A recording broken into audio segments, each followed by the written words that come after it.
Don't you sometimes wonder why so many immigrants who come to America can build a new life and a fortune while many of the people who were born here are barely surviving? They have a dream, a defined goal, ambition. Aside from the pioneers that crossed the prairies and the mountains to reach their vision of hope and future promises, there are other amazing examples of how ambition has shaped America. Take Ben Franklin, for instance. When most people think of Ben Franklin, they remember the kite and the lightning bolt and the discovery of electricity. What a lot of people may not know is that Ben Franklin was one of the first writers to address self-making. When Franklin started Poor Richard's Almanac in 1732, he used the blank spaces between the crop data and the weather information to insert clever bits of moral and practical advice. I'm sure you've heard the saying, fish and company start to stink in 3 days. Well, that was one of hundreds of Ben Franklin's comments on life. Another was, diligence is the mother of good luck. You know, it's amazing how hard-working, smart-working people have all the luck. We sometimes hear of a brand new musical group, an overnight success. They must have been in the right place at the right time, knew the right people, had a friend to help them out. But if you've ever watched an interview with some of these folks, you'll probably hear that their overnight success took several years. Diligence is the mother of good luck. Now, in addition to these witticisms, Ben Franklin gave us 3 principles of success and ambition that have withstood the test of time. Number 1, happiness doesn't come from big pieces of great success, but from small advantages hammered out day by day. What Mr. Franklin is saying here is that we must be happy with what we've got when we're in pursuit of what we want. Too often we say, oh, I'll be happy when I just get that promotion. I'll be happy when I just land that contract. I'll be happy when I just have more money. I'll be happy when I just what? You won't be any happier when you reach your goals than you are right now. It just doesn't work that way. Abraham Lincoln said it best. He said, you'll be as happy as you make up your mind to be. Right now, whether you're on your way, whether you've already gotten there, you'll be as happy as you make up your mind to be now. Right now. Being happy on the way doesn't mean you can't aim for great things. After all, look at everything Franklin accomplished in his lifetime. It means that big achievements come one small advantage at a time. It means that you've got to enjoy the journey. It means that you must enjoy and take pride in your little accomplishments. It means enjoying who you are becoming in pursuit of your eager desire, every day, every single day. Ben Franklin's second principle said that life is plastic. Within each of us is the power to mold ourselves and mold our environment. It is up to each of us to begin this molding process with a final product in mind. And it is within our power to work it and form it every minute, every day, every month, every year. By using your mind and your abilities and your attitude to work a little each day on molding your life, you'll soon see how magnificent your power is to gain those small advantages each day, the little steps it takes to build up to success. Principle number 3, success is a pleasure. Success is a pleasure. If what you are doing today isn't satisfying, gratifying, guess what? You're really not successful. If you are not fulfilled with what you are doing today, you cannot possibly be successful. It doesn't matter how many worldly possessions you may have, how many cars, how many toys, how much money.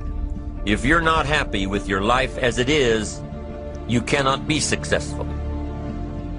Now, I know that success is a relative term. It means different things to different people.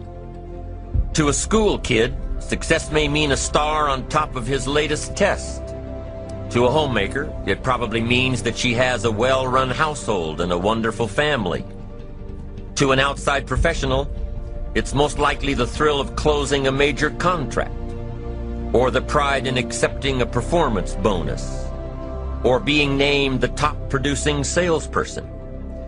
But the one thing you will hear from everyone who is successful is that they are happy with who they are and what they are doing. They are happy, content, satisfied. Success is a pleasure. What have you done today that makes this day successful? Think about it and write it down. If at the end of the day you can jot down the things that have made it a good day, you will soon see patterns forming. This really is a good habit to get into. When you can see a pattern of pleasure, you'll know you're on the road to success. So take note of Mr. Franklin's 3 principles of success and ambition. Number 1, big achievements come one small advantage at a time. One step at a time, one day at a time. Number 2, you have the power to mold your life, to make it whatever you want, to shape it and reshape it. And number 3, success is measured through pleasure. This is the key one. Success is measured through pleasure. You've got to be happy along the way. You've got to learn to give yourself a pat on the back. Good job, you need to tell yourself. I'm proud of me today. You've got to be happy. You've got to learn to enjoy the process. These are really common sense ideas. They're practical, and William James agreed. He's another American great, one of the most notable philosophers and psychologists in our history. And he founded a philosophy called pragmatism. To be pragmatic is to be practical, to test the validity of a concept by its practical results, to actually question something and rate its usefulness by what it can do for you, to hear a method of doing something and figuring out if it's even worth your while. One of the issues Mr. James dealt with in his lifetime was, what does it mean to be a success, a significant person? After years of pondering this question, William James described success as a combination of 2 things. Number 1, an inner ideal which is followed persistently with courage. And number 2, outer achievement related to that ideal. Let's go back to number 1, an inner ideal which is followed persistently with courage.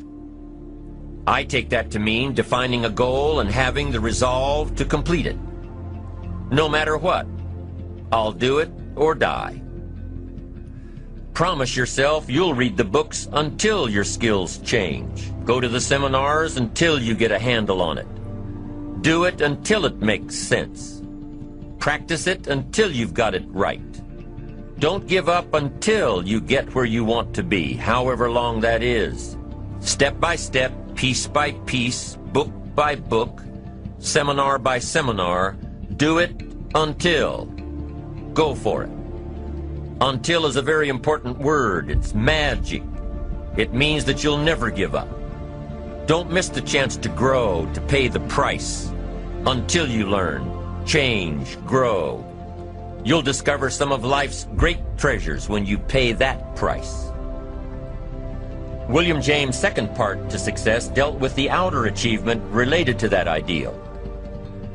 You need both aspects to really be a success. But what Dr. James realized about his philosophy of success was that the first part is indeed more important than the second. Going for it.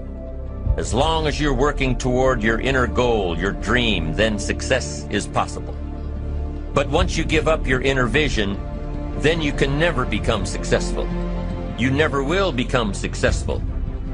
Until doesn't even matter. Now, maybe the person who's been working on a project for 10 years can be successful in his own right, if he's honestly working toward it, doing everything to make himself worthy of reaching the dream, really happy with where he is,